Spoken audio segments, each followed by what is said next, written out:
श्री स्वामी समर्थ स्वामी आहेत या चॅनलवर आपले स्वागत आहे। लग्नात वधू-वरांच्या डोक्यावर अक्षता का टाकतात?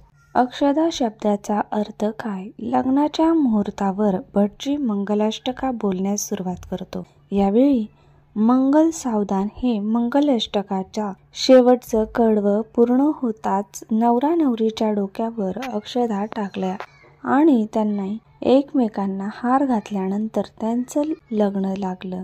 मंगलाष्टकेचा शेवटचं कडवं पूर्ण होताच नवरा नवरीच्या डोक्यावर अक्षता टाकल्या आणि त्यांनी एकमेकांना हार घातल्यानंतर त्यांचं लग्न लागलं आणि किंवा पूर्ण झालं असं म्हणतात।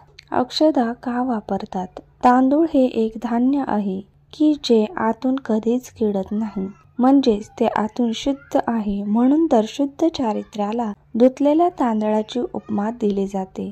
तांदूळ हे धान्य एकदल धान्य आहे, याचे दोन भाग होत नाहीत किंवा ते दुभंगत नाही।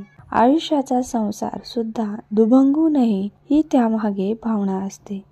तांदूळ पेरल्यावर जे रोप येते ते काढून पुन्हा दुसरीकडे लावावे लागते, तेव्हा ते खरे बहरते। त्याचप्रमाणे मुलगी लग्ना अगोदर वाढते एकीकडे आणि नंतर ती दुसऱ्याच्या घरी जाते आणि तिथे बहरते, म्हणून अक्षता मांगल्यरूपी मानली जाते।